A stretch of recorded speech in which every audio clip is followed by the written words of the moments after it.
Good afternoon. My name is Robin Kincaid, and I want to welcome you today to our Nevada PEP webinar. Thanks for joining us. Today, we're going to be discussing bullying. And so our presentation today is to take steps to stop bullying. So please feel free to ask questions. We want this webinar to be interactive, and we look forward to hearing your comments and concerns and hoping you learn a little bit more about how you can advocate and help in situations where bullying has occurred. We're going to get started in just a minute. Let a few more people join us. Make sure here we go. My camera's on. Great, very good, thank you. All right.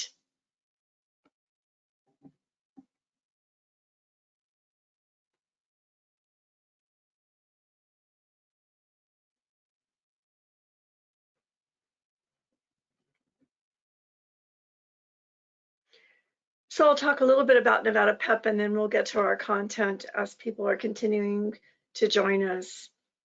Nevada PEP has been the Parent Training and Information Center here in Nevada for over 27 years. We are all parents of children with disabilities, and we have the lived experience that many families feel is helpful when they're calling and asking for information or for help. Primarily, we are supporting parents of children with disabilities at the ages of 0 to 26. But we take calls from all families that are concerned, in this case, on our topic today about bullying.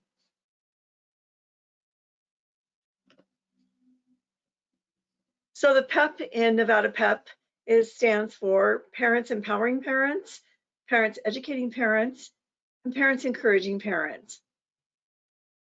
The staff that work at Nevada PEP are a parent or a close relative of a child with a disability, or they have a disability themselves. Please visit our website. We have a page called Safe Allies, and where we have a discussion and provide lots of different kinds of information on bullying, bullying prevention, how parents can work with the school, how parents can ask those important questions regarding safety plans and other things that concern them so that their child doesn't continually experience bullying. We also encourage you to sign up for our e-post newsletter, which we have once a month, some very current information. And we also have a family share page, which is information about how parents can practice self-care and be encouraged to improve their stamina and resilience during challenging times. We also have free on-demand archive webinars on our website. Remember, all the services that we provide to families are at no cost. We do encourage you to be a member. If you can do that, please go to our website and support us in that area. We're always very appreciative when you are able to do that. We also have a Hand in Hand Together We Can. We are actively collecting stories from families so that we can honor the many wonderful things that are going on and honor the people that are making a difference in the life of a child with a disability. So if you've got a story, please go ahead and go to our website, submit your story, and we'll react by providing a small little pin and a certificate for that very special person that has helped your child or helped a child that you know. We also have an Include Me program, which is teaching the young children about different disabilities, also teaching them about acceptance, inclusion, how we are more alike than we are different. So please take a look at that program. If you're interested, give us a call. We can talk more about how those puppets are out in the community teaching children about diversity. We do love volunteers. If you're interested in volunteering, Once again, given our office, we have an office in the Reno Sparks area, as well as in Las Vegas. We would love to talk to you more about volunteering. Here's a little bit of information about myself. And so I work actively with families and also are doing some systems advocacy in order to try to improve services for children and families that are interested in disability issues. Okay, I'm going to switch out for just a moment. I'll stop showing the screen. So bear with me 1 second and we'll get to our content.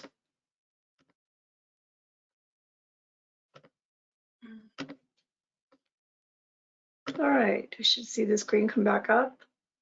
Very good. I think we'll start with a little poll, get us going here. I'm going to try to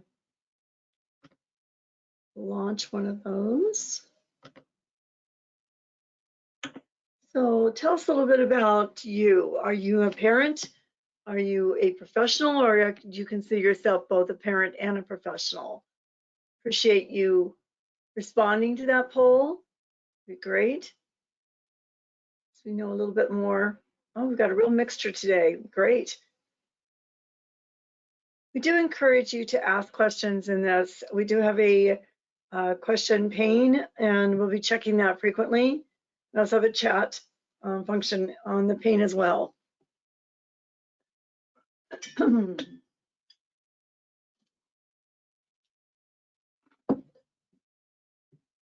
Okay, great. Thank you for participating in the poll. I'm going to close it now.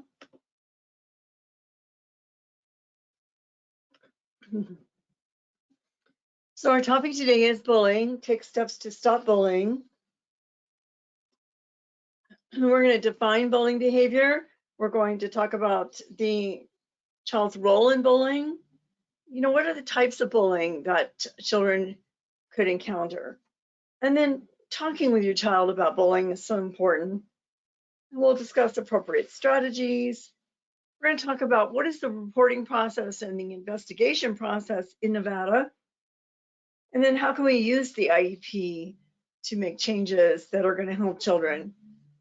Some disability harassment and some of the federal laws in relationship to bullying. So the threat of bullies keeps thousands of children home from school each day. 160,000 is the estimate that miss school each day because of a fear of being bullied or repeated bullying. Students who are bullied may grow angry, resentful, frightened, or apathetic about school. Bullying can also affect a child's access to education.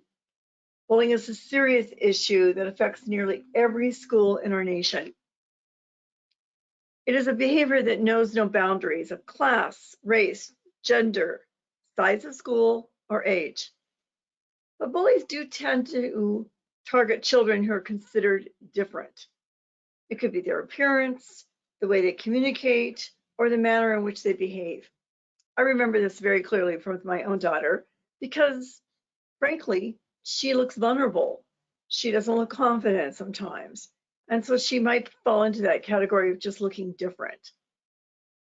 Being emotionally vulnerable, self-conscious about differences, or socially isolated, or unprepared to respond in an effective manner can put a student at a greater risk for continued bullying behavior. Some of the statistics on how many children are targets of bullying do vary greatly, ranging from reporting 7 to 15% to as high as 77%. There's not a lot of research on the number of children with disabilities that are bullied, but studies do indicate that 2 of the primary characteristics of becoming a target of bullying are the child's vulnerable reaction to the behavior and social isolation. Example might be not having, very many friends or not being a member of any kind of a real peer group. And both can be characteristics of many children with disabilities, putting them at a greater risk.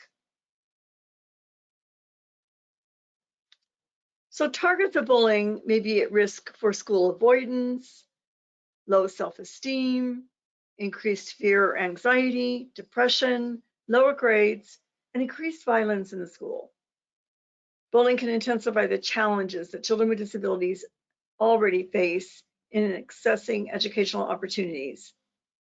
They also may be deprived of their legal right to participate in or receive services, benefits, opportunities, or their right to free, appropriate public education. A major cause of stress at school for children is the fear of being bullied or taunted. Kids that are bullied are 2 to 3 times more likely to have headaches or other illnesses. We've seen instances in some of the families we worked with where a student actually was basically trying to get in trouble. So maybe their parents would pick them up so they wouldn't have to face a bully later, like at a bus stop. So we know without intervention, bullying can lead to serious academic, social, emotional, and even legal problems. Targets often fear school and consider school to be unsafe and unwelcoming place. Dan Olis is a well-known international bullying expert, has noted that bullying affects not only those who are being bullied, but those who witness the behavior also report feeling less safe and less satisfied with school. The tragedies that many of us remember that occurred at Columbine or Parkland, they were contributed in part to bullying. These gunmen had a history of being bullied by their fellow students. And there was a 2004 study by the U.S. Secret Service and U.S. Department of Education found that nearly 3/4 of school shooters had been bullied or harassed at school. So it is important that we be aware of that and that we understand the contribution that bullying can make when there are serious incidents in a school. It's also important to note that a report of bullying in Nevada law actually requires the school administration to provide the parents of the target of bullying with any necessary counseling resources or intervention services available. So that's part of the Nevada Administrative Code. And then providing supports to families such as counseling can actually aid in preventing escalation and tragedies like school shootings from happening.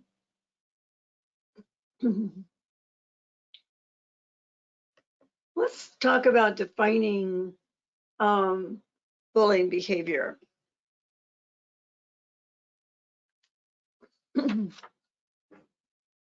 So in order to develop intervention strategies, bullying behavior first needs to be defined. Parents need to be able to recognize it when they see it. According to the U.S. Department of Education, bullying among children is commonly defined as intentional, repeated, hurtful acts, words, or other behavior, such as name calling, threatening, or shunning, committed by one or more children against another. And of course, bullying is defined in Nevada law as any of that I just mentioned, written or verbal. Cyberbullying has the same definition, but it's done through electronic means. So one or more of these characteristics need to be present in order to distinguish the behavior as bullying. Intentional behavior toward the target. The target doesn't knowingly provoke the bully, and the bully may have made it clear he or she resents the behavior. Often repetitive. Actions are generally carried out repeatedly over time, but it also could be a single incident. Hurtful acts, words, or other behavior. An oppressive or negative act carried out against another with an intent to hurt or harm. Committed by one or more persons against another. Bullying can be the act of a single person, or it can be done by groups. And then the presence of real or perceived imbalance of power. A child without power cannot bully. Power can be defined by either physical strength, social status, or a higher sense of self-esteem. So sometimes we use this following idea. Is the act of two boys fighting on the playground considered bullying? And so that's where we really want to see is, are they just, equal and they're just fighting like over a ball? Um, if they're equal physical strength and social stature, then it's just two children who have a conflict. It has to be the imbalance of power. It has to be kind of like one kid picking on another kid in order for it to really meet the definition of bullying. So here are some common views about bullying. In spite of the significant impact that bullying can have on children, there are many misperceptions that adults may have about bullying, which all can be, lead to actually like minimizing the behavior. And we certainly don't want that. We want to respond to bullying and help that child and certainly work with the school in order to reduce it. But there can be this idea that boys will be boys. And then that actually implies that it's natural for boys to be physically or verbally aggressive. But the research actually indicates that aggression is a learned behavior, not a natural response. The idea that girls don't bully. We do know that research shows that girls can and do bully. While they do not physically bully targets as often as boys, they will often use verbal and social bullying. The idea that words can never hurt you. That words don't necessarily leave bruises or broken bones, but they leave deep emotional scars that have lifelong implications. Bullying is a natural part of childhood. Bullying is often considered a normal part of childhood because it's such a common experience. Physical or emotional aggression toward others should not be tolerated as part of a childhood.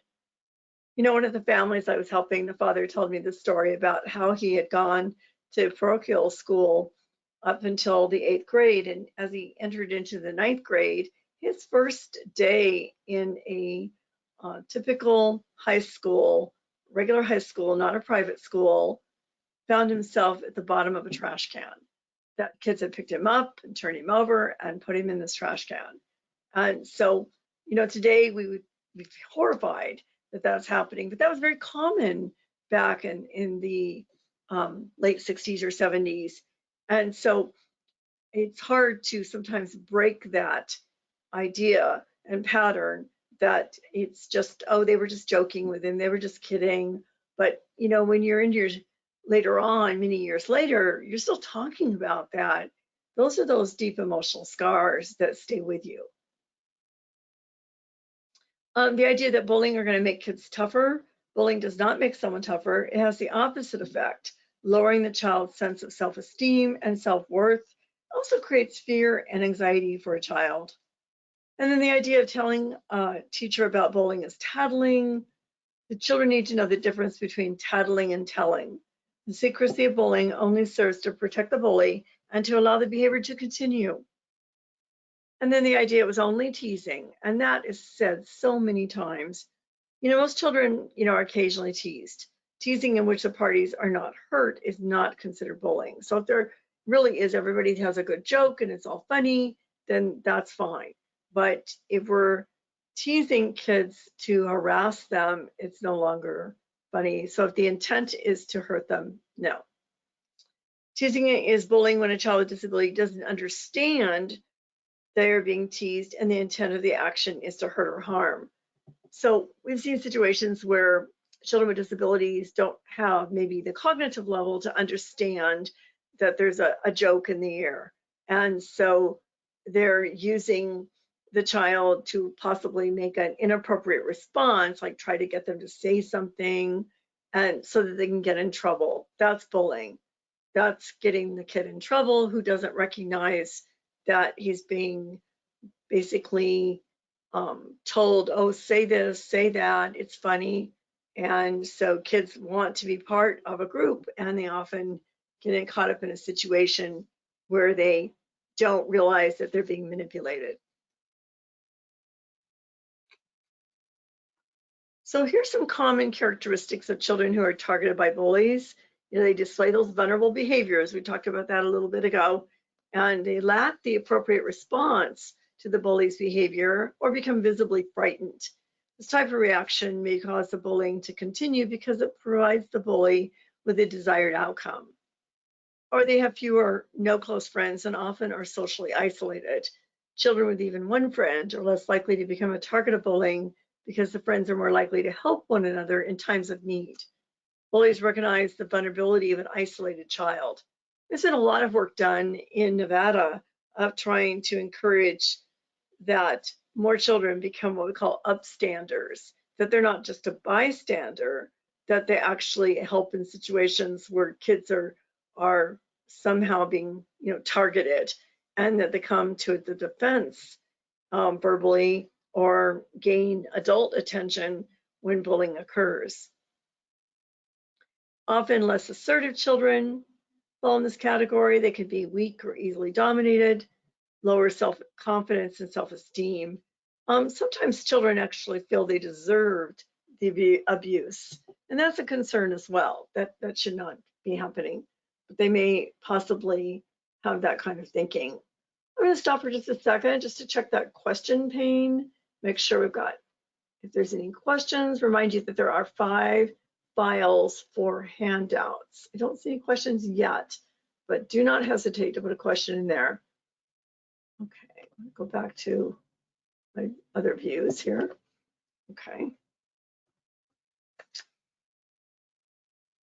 So one of the things that we like to mention is that children who are bullied often are referred to as victims, but we want to try to stay away from that word because it may indicate that the child is powerless to change their situation or that somehow they're responsible for the actions of others. Children who are bullied are really targets. They do have power, and with help with parents and school staff, they can change what's happening to them. A victim is seen as acted upon, hurt, wounded, or picked on at random. Child might feel, I'm a victim, it's hopeless, I'm powerless, I'm weak. So when we use the word target, we see the child is picked on intentionally and someone made a decision to hurt them, and we can help make plans to keep it from happening again. Let's talk about children who bully. A child who bullies is defined by his or her behavior. They can be of any ability, size, race, religion, or gender. They can be popular or rejected by the in-groups or social circles. One of the many reasons a child acts with bullying behavior is their inability to channel their anger or frustration in an appropriate manner. Children who bully frequently have an inadequate sense of self-worth, and they seek to demonstrate power. They can be aggressive, physically stronger, remorseless, and intentional in wanting to harm others. They might have a large circle of friends.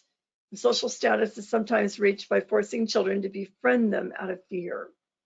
The friends of a child who bullies fear becoming targets themselves. It's important to note that when referring to a child with bullying behavior, calling them a bully should be avoided. Bullying is about the behavior, and the children should be provided with the opportunity to redirect their behavior in more positive ways. Considering using child who bullies or a child with bullying behavior instead. According to Nevada law, if bullying is found to have occurred through an investigation, school administration must include in the report discipline recommendations and other measures taken to assist the child who bullies, see the harm their actions have caused, repair the harm, and not engage in the behavior in the future.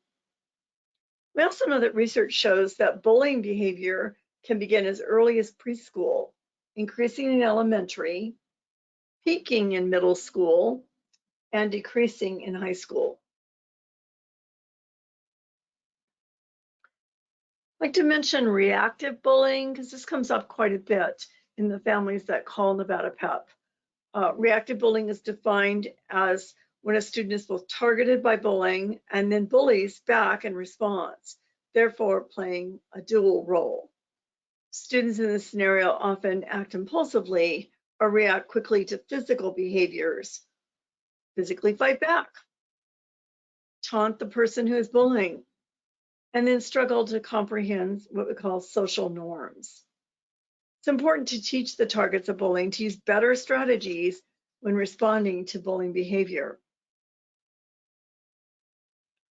So bullying behavior is broken down to 4 types: verbal, physical, emotional, and sexual. So we're going to discuss the verbal and the physical first.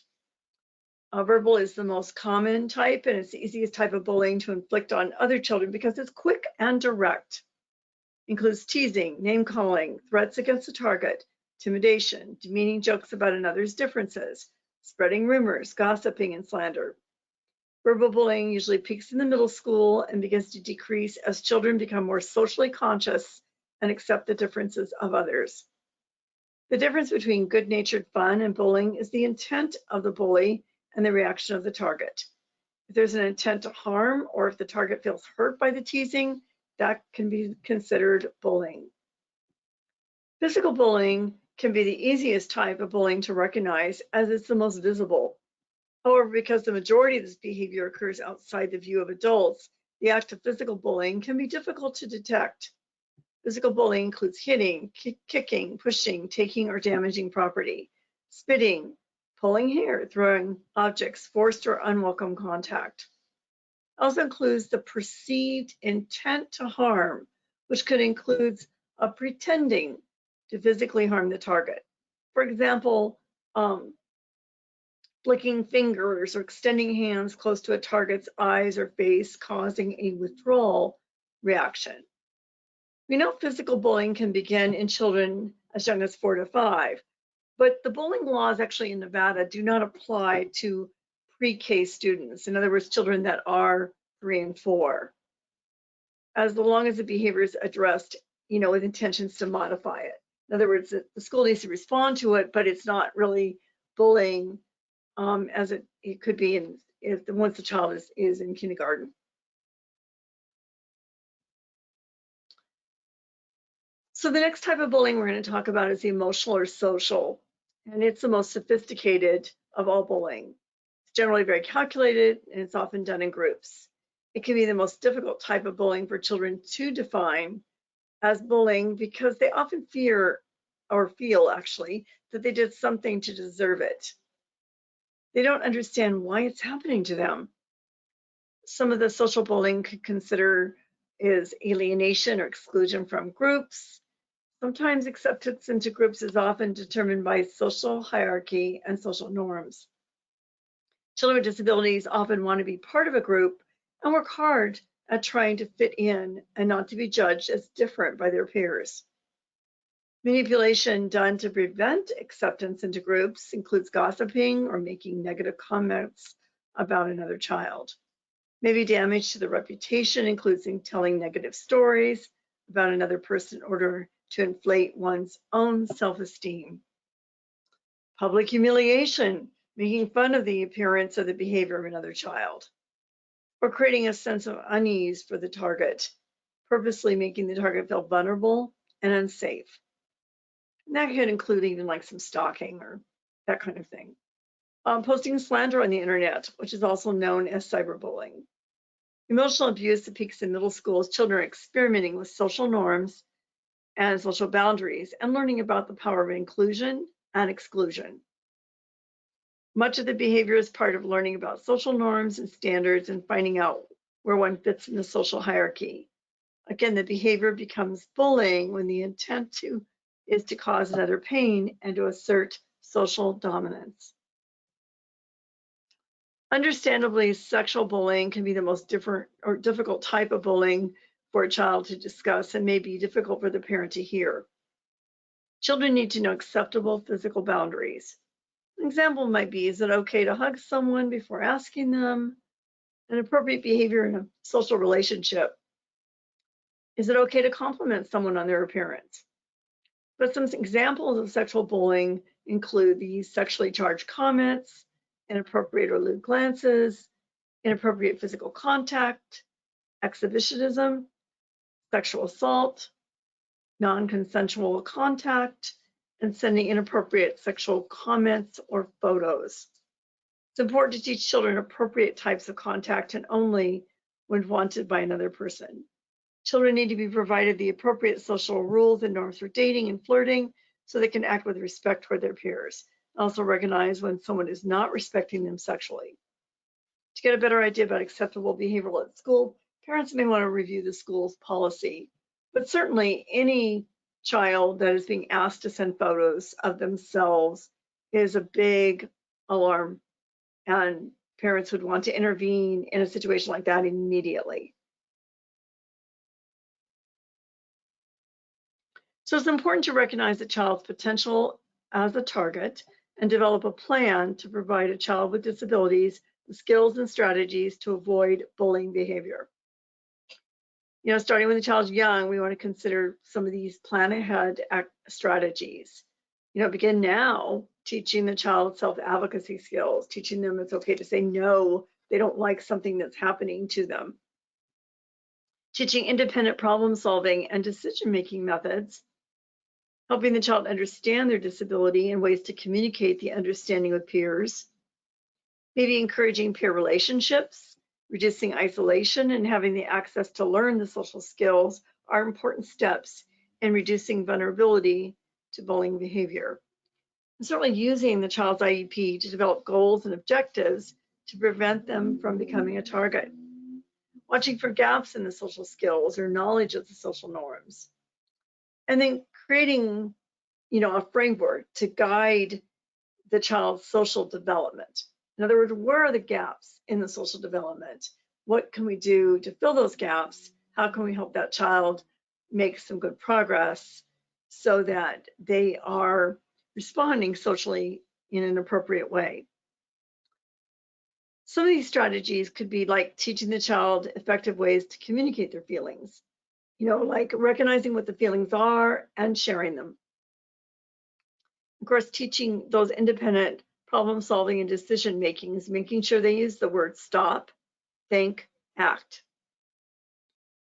Using the IEP to develop goals and objectives to prevent them from engaging in bullying behavior, even as a response back to being bullied. And then kind of identify those gaps in the social skills. So how can a parent know if their child is a target of bullying? Sometimes children can be reluctant to talk about bullying to anyone. They might fear if they do, the bullying will become worse or that nothing will change. Parents of children who are not willing to communicate about being bullied or whose children do not have the skills to effectively communicate need to watch for changes in the child's behavior. For example, a usual humpy child who loves to get on the bus each morning suddenly demands that the parents give him a ride to school. Or other indications might be that the child wants to stay home from school, unexplained stomach aches, headaches, child withdrawals, unexplainable bruises, ripped clothing, change in sleep routine, or change in temperament. Sometimes the child might not even recognize or know that they're being bullied. And so some children will easily identify the behavior of another as bullying, but some children, it might be more difficult for them to determine or understand, why is this child talking to me like this? I don't understand what this is. So if a child confides that someone at school is making them feel badly, parent can help define what bullying, if it's bullying, and asking the child, some questions or variations of questions depending on the child's age and ability. But children should know the difference between friendly behavior and bullying behavior. The basic rule is let the child know if the bullying hurts or harms them, either emotionally or physically, it's bullying. Let's stop for just a moment just to make sure there's not any questions. Once again, don't forget those handouts. Make sure that we answer questions and make sure that you have that information. So parents can prepare themselves to talk with their children about bullying by considering how they're going to handle the child's questions and emotions. You can also decide what information they'd like to give their child about bullying. So it's important to listen. It's a child's story, so let him tell it. It may be emotional pain and the way they're being treated. You also want to find different times to maybe ask about what's going on. Maybe it's a good time during you're in the car, or maybe during dinner. You also want to believe the knowledge that the child is being bullied can be shocking, but it's important for parents to react in a way that encourages the child's trust. Want to be supportive. Tell the child it's not their fault. They don't deserve to be bullied. Parents may want to avoid making judgmental comments about their child or the child that's doing the bullying. child may already feel isolated, and hearing negative statements from parents can actually only further isolate them. And of course, be patient. Child might not be ready to open up right away. Talking about the bullying may be as difficult as they may fear retaliation from the bully or think that even if they tell an adult, nothing will change. Child might be feeling insecure, withdrawn, frightened, or ashamed. Remember, the full story could come out in pieces at different times and different settings. It's important to provide information. Parents should educate their children about bullying by providing information at a level that the child can understand. And a little bit later, we're going to be talking about the reporting that either children, young adults, or parents can do with the Safe Voice Nevada system. So parents can discuss with their child the options they have in dealing with the bullying behavior. Okay, we're actually going to go past this scenario here. So these are some questions to ask your child. Parents can help their children recognize bullying behavior by asking the questions that are on the slide here. Some variations of these questions for a child who's reluctant to talk about the situation might include, how was the bus ride today? Would you sit by at lunch? I know she seemed to be feeling sick a lot and wanting to stay home. Do you want to tell me more about that? Are kids making fun of you? Are there places or groups you're excluded from in school? Has anyone touched you in a way that didn't feel right?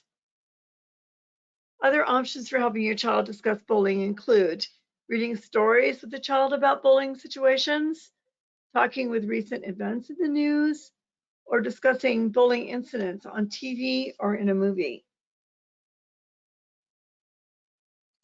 It is important to recognize your reaction as a parent. I know I certainly had to do that when my daughter was bullied. And when parents discover the bullying, they have a variety of emotions. It is natural for parents who want their children to feel valued, protected, and loved. And I remember thinking to myself, why would they do that? Why would some girl want to get her curls wet? Why would they do that? But some of the reactions can be that I feel terrible that I didn't know. Or it's almost like disbelief that someone would harm my child. Or I don't understand why this is happening to my child. Is he or she okay? Also some fear and sadness for their child's safety. And also maybe thinking, well, maybe I didn't protect my child the way I should. So there's also a feeling of, I wish I'd done something sooner. I wish and maybe even some shock or guilt, why they didn't recognize the bullying behavior earlier and did something to prevent it or stop it. And then you can be just angry. Anger against a person who's bullying their child, his or her parents, and the school. Also feeling very helpless, feeling like a victim themselves because their child's been bullied, and feeling powerless to help themselves or their child. But in order to become an effective advocate for the child, it's important for parents to recognize and acknowledge their reaction, but then to focus on the issue, not the emotion. So you want to move away from why is this happening to my child to an action plan. The parent's approach, attitude, and responses are going to impact the child and those working with them to intervene against the bullying behavior. So it's so important to keep a record. That's part of that action plan. So when a child is a target of bullying, parents need to document the events and develop a record of what's happening with their child. I'm going to stop for just a second because I see an important question here. Hold on one second here. What are some of the good ways to deal with the parent guilt after finding out their child is bullied? I think what you say to yourself quite frequently is the fact that I'm going to have an action plan and I'm going to move forward. And you can't prevent things that happen when you're not with your children. You really can't, stop all of the things that children experience, their emotions and all of that when you're not with them. So it doesn't really serve much purpose to, say that I feel guilty that I didn't stop the bullying when I didn't even know about the bullying. So keep that in mind as well as we talk about this. And it is important to think, okay, we're going to work on this action plan. We're going to make sure there's a safety plan and hold the school accountable for making sure that my child is safe. Okay, so when parents need to document the events and develop a record or history of what's happening to their child, the record is useful when talking with school educators, law enforcement personnel, or other individuals who may need to assist the parents in intervening against bullying. Records help parents keep concise, accurate timelines of events. Parents may think they're going to remember the event, but it's easier to use a written record when referring to events versus trying to recreate them afterward. The record can also help determining if the bullying behavior is increased or decreased in frequency or duration. The record should be factual and based on actual events. Do not add opinions or emotional statements. The data is important. I mean, always remember, if it's not in writing, it really didn't exist. So it's also the account of what the child was telling you. So the child's account, maybe even the school's record, all of those pieces. All of the calls that the family made to the school, all of that. So the content is written information about the bullying incidents, the date of the event, the persons involved, and the child's account of the event. Also include information with communication with the professionals, teachers, administrators, the date of the communication, a summary of the discussion, the responses of the professional, the action taken, reports filed by the school in accordance with the school district policy. Other methods for recording the event could include taking pictures of the child after the bullying incident to document any physical evidence, healthcare records that indicate bullying, or even a recording of a child talking about the bullying.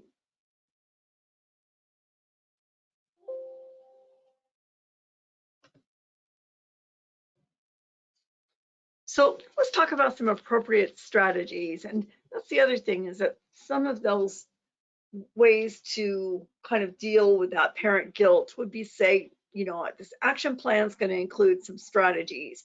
And so my child's going to actually have a result of learning how to problem solve and to deal with this, because there will be a time possibly in their later future that they won't have mom to kind of help.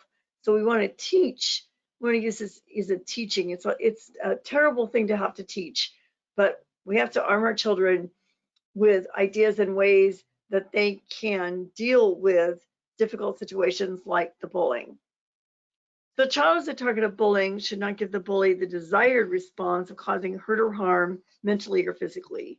Strategies that involve direct interaction between a child who bullies and the target should, when possible, be avoided in situations where the bullying is very intense, relentless, or the child feels physically threatened. So when deciding appropriate strategies, parents want to consider, what is the nature of the behavior? Will the child be safe in carrying out the intervention? How long has the behavior been going on? Of course, the age of the child. Is the intervention appropriate for the child's age? And then certainly the child's ability and comfort level. Does the child have the skills and the ability to carry out the strategy? Child's developmental level should be taken in consideration. And then the needs. Are there formal supports? Are there school personnel? Is there somebody that the child can go to? Or even informal supports, peers or friends, to help with the strategies? When a child is a target of bullying behavior, he or she needs to have the strategies to react to the bullying situation. The two that we are going to talk about are what they call indirect strategies and direct strategies. So the indirect is offering strategies for the target that involved the option of not necessarily directly responding to the bully. And then the child may ultimately avoid the situation or not provide the bully with the opportunities to initiate or continue the behavior. You can do the disregard the bully. You want to help the child not getting the bully an emotional response, not crying, becoming angry, visibly scared, etc. Child cannot control what others say, however, they can learn to control their own reactions. And then using self-talk, practice with the child methods to think of the situation, instill the importance of acknowledging that just because someone says words about you or unfairly does something to you, you still have choices. Child can say, I don't have to believe what they say. They don't have the right to hurt me.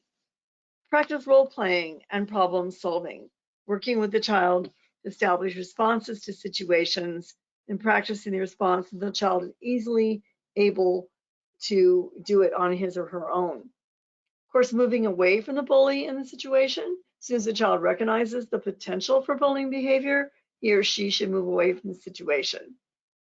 Help the child decide where to go. Of course, staying away from areas or situations where bullying occurs. The child knows that bullying occurs in certain places, like in a tunnel or on the playground or a deserted hallway. They should try to avoid those places. Child should stay in the view of another adult. And then stay with a child, friend, peer, or sibling. Research shows bullies are more likely to target children when they're alone.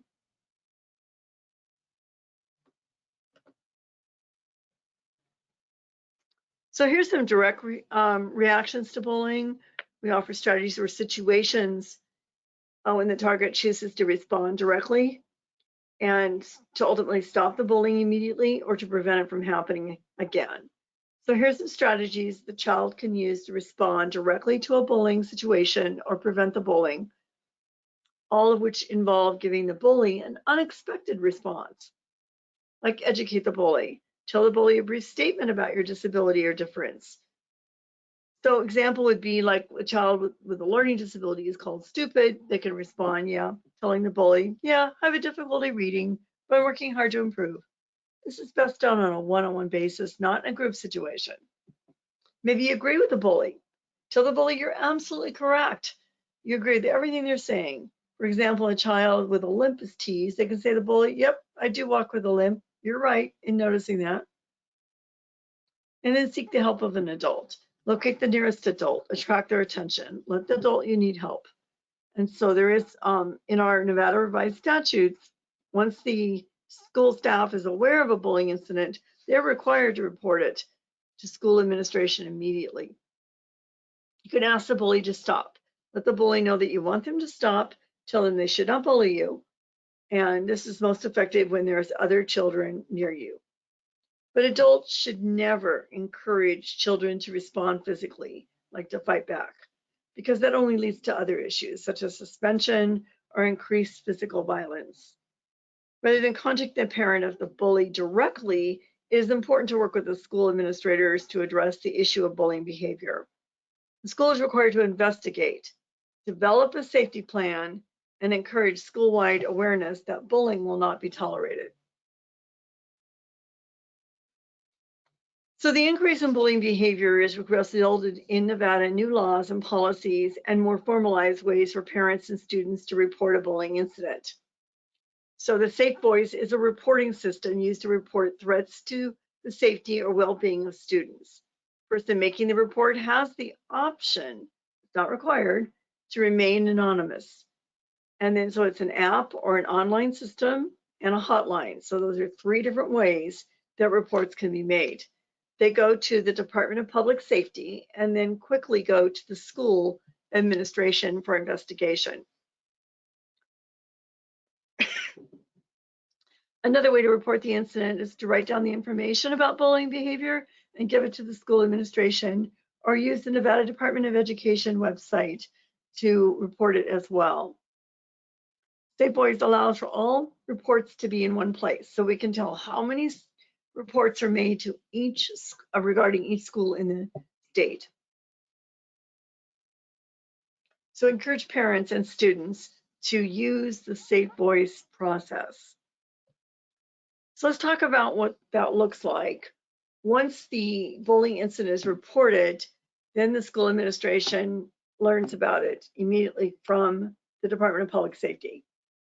And then the school has to take immediate action to stop the bullying and ensure the well-being and the safety of the target in a manner that doesn't cause additional harm. There's a same-day parental notification given by school administrators to notify the parents that an investigation is taking place. And then that investigation needs to be completed within the 2 school days. School administration will conduct interviews with the target of bullying and their parents, child with bullying behavior and their parents, and any relevant witnesses to determine if the bullying occurred. At that point, parents could provide that written documentation, evidence, or input regarding the safety plan for their child. And then talk about what strategies is the child going to have and use, including making sure that adults are aware if the bullying continues. And then there should be a report of findings or conclusion given to the parents. Parents won't receive any personal identifiable information about the other students that are involved or the disciplinary action taken. And that sometimes can be difficult for families to understand. But the child that did the bullying, we won't hear how many days he was suspended. And then that safety plan is developed and they have to carry out the safety plan. And then there is a 10-day follow-up that has to occur by the administration to ensure that the safety plan is working and the bullying is not continuing. And then parents can submit a complaint if they don't feel as though that this process has been followed by the school. It's important for parents to watch gaps in social norms among their children to help prevent bullying. The children who understand social norms are less likely to be socially isolated and are better equipped to respond to bullying behavior. They could be involved in clubs, they could be involved in after-school activities. Adults who monitor these kind of activities may be good role models for appropriate behavior. Again, we all need to model the kindness and respect that all of us are entitled to. And parents can help do that. Also, parents could seek the help of professionals. They could have their child talk with a counselor or a therapist. And so I'm going to stop for just a moment. I want to put up a poll real quick. We have one more poll. It's a good time for that. Let me see. All right. Make sure. So have you previously made a bullying complaint through Safe Voice or directly to the school? So if you have, please feel free to just to let us know by yes or no. If not, we encourage you to do that. It's real important that Nevada have a reporting system. We need to know where maybe if there's money that needs to be allocated to schools that have a higher level of bullying reports. This would be a way to do that. Okay, great. Looks like most of you have not, but thank you for participating in the poll. I'm going to take it down now. Okay. So it is important to be involved at school and have an active role in talking with the child's teacher, school administrators. If you can volunteer, that'd be great. Offer to be part of spreading this kindness and respect and making the school into a school that is completely against bullying. Also using the child's IEP to maybe write some goals and objectives to improve the social skills, such as sharing, taking turns, or thinking before acting, or making sure that kids are developing skills to do two-way conversations, identifying social norms for a child who doesn't catch on to them by him or herself, maybe friendship groups, or increasing self-advocacy skills so children can learn to say no or stop that. Maybe preventing accommodation or putting in accommodations such as, being in certain parts on the campus, they must have supervision, allowing the child to leave class early, but making sure that child arrives to the next class safely. Maybe even using social stories to help children understand difficult situations.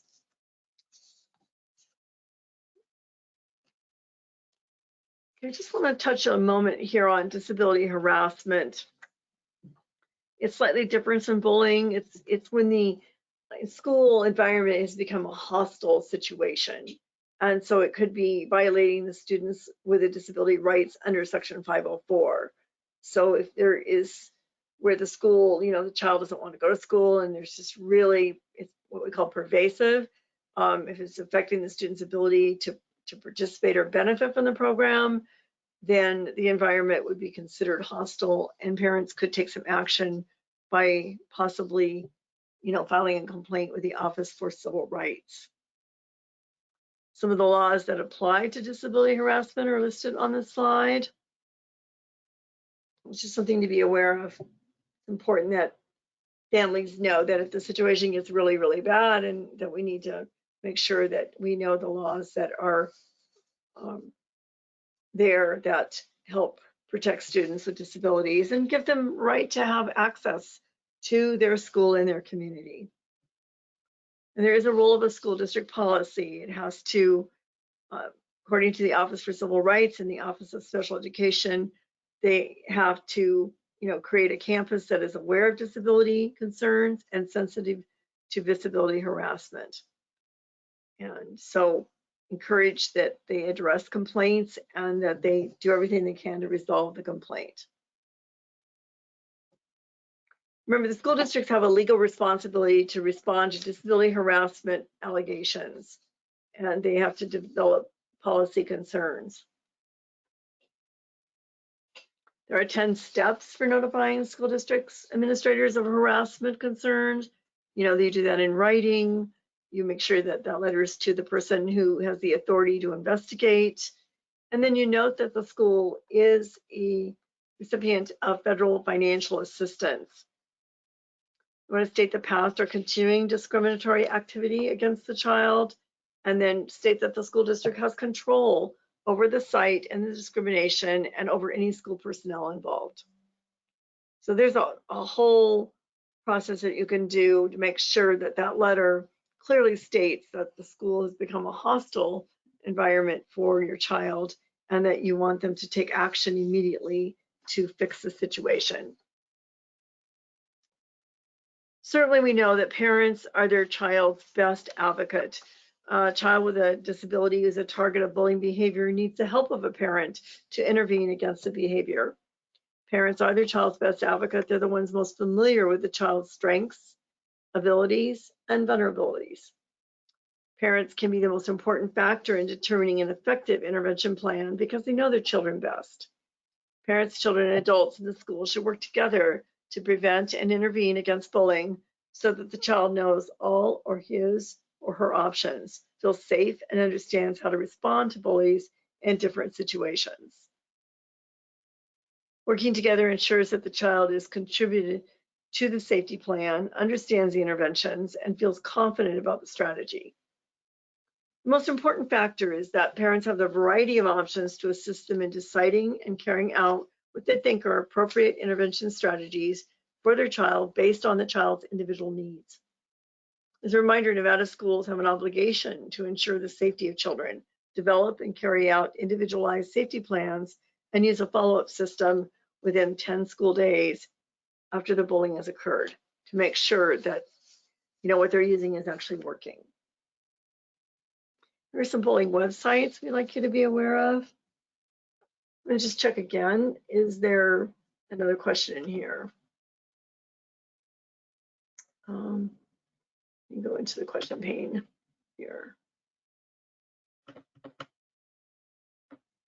Don't see another question. Let me make sure.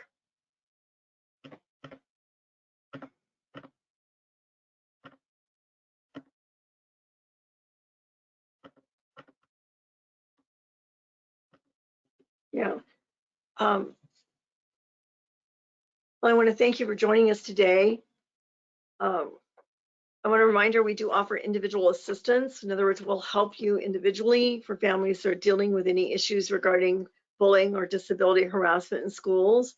And so please give our office a call if you have concerns. Contact us using our PEP info email, or contact us through our website, or give us a call on the phone. We're happy to help you. We want to partner with schools and families to take the steps to stop bullying in Nevada. Children have many challenges in accessing their education, and we don't want bullying to be part of those challenges. We hope this information has been helpful today, and we're very thankful that you've joined us, and we hope to see you very soon at another Nevada PEP webinar. I'll stay on if there's any other questions, but thanks again. Have a wonderful afternoon.